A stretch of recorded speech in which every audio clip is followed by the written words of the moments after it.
Apprendre à distance avec Madame Ajar.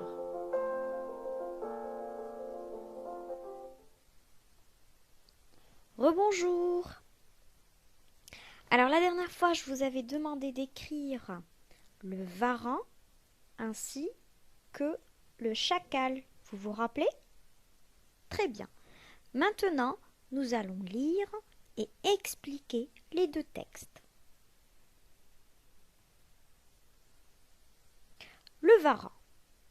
Les varans mesurent 2 à 3 mètres de long et pèsent 70 à 140 kg. Ils vivent environ 30 ans. On les trouve en Asie, en Océanie et en Afrique. Les varans ne possèdent pas de prédateurs. Ils se défendent grâce à leurs énormes griffes et leur immense queue. Je recommence. Le varan. Les varans mesurent 2 à 3 mètres de long et pèsent 70 à 140 kg. Ils vivent environ 30 ans. On les trouve en Asie, en Océanie et en Afrique. Les varans ne possèdent pas de prédateurs, c'est-à-dire que aucun animal n'ose les chasser. Ils se défendent grâce à leurs énormes griffes et leur immense queue. Et ils ressemblent à de petits dragons. C'est pourquoi il y a une espèce de varan qu'on appelle les dragons de Komodo. Je vous laisse maintenant regarder une petite vidéo et on se retrouve tout de suite. Komodo est une île tropicale où cohabitent des espèces qui semblent tout droit sorties de la préhistoire. Les chauves-souris roussettes vivent par milliers dans la mangrove. Mais Komodo est avant tout le royaume du varan géant, le digne héritier du dragon de nos légendes. Sa peau est épaisse et recouverte d'écailles arrondies ou ovales. Ses griffes acérées font de lui un prédateur redoutable.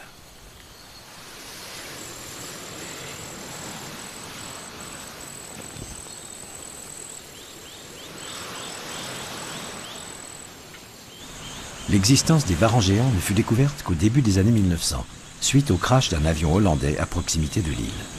Le pilote nagea jusqu'à la plage où il se retrouva nez à nez avec un monstre. De retour à la civilisation, personne ne le crut. Il fut même menacé d'internement. Un an plus tard, en 1912, les dragons furent officiellement reconnus par les scientifiques qui lui donnèrent le nom de Varanus komodoensis. Malgré la distance qui les sépare, Colomba et Putra travaillent depuis plusieurs années ensemble. Ils sont à l'origine de programmes de préservation des varans géants. De nos jours, leur population est estimée entre 1500 et 3000 individus répartis sur les 4 îles, Komodo, Rincha, Gilmotang et Flores. Pour approcher les plus grands lézards du monde, il faut toujours se munir d'un bâton fourchu qui sert à les repousser.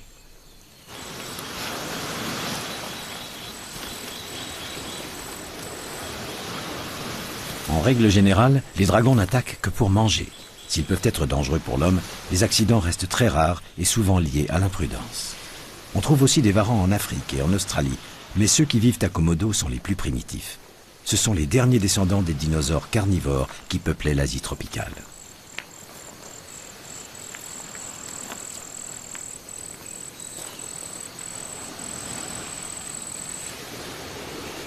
C'est la deuxième visite de Colomba à Komodo.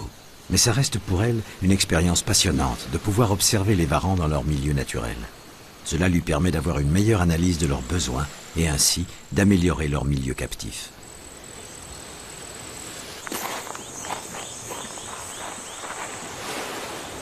Les varans sont des animaux à sang froid et comme tous les lézards, ils doivent se chauffer au soleil avant toute activité. Putra est équipée d'un appareil destiné à mesurer à distance leur température. À 6 heures du matin, cette température oscille entre 25 et 26 degrés. Une heure plus tard, elle dépasse déjà les 30 degrés. Chaque jour, après 2 ou 3 heures d'exposition, les dragons sont rechargés comme des batteries.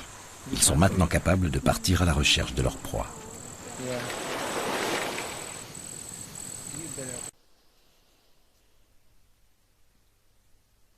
Passons maintenant au chacal.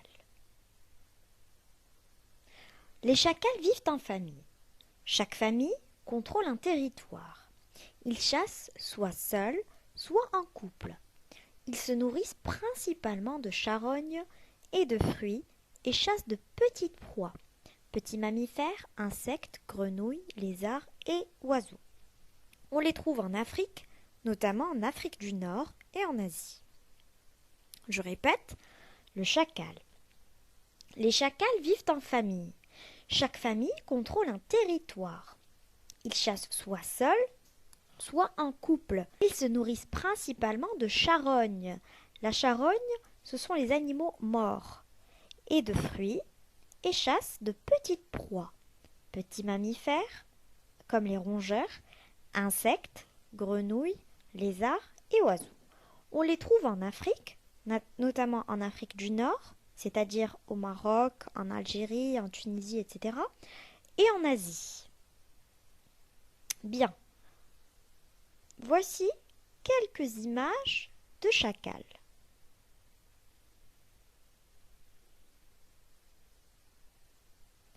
Voilà, c'est tout pour aujourd'hui. On se retrouve bientôt pour une nouvelle leçon. Au revoir les enfants.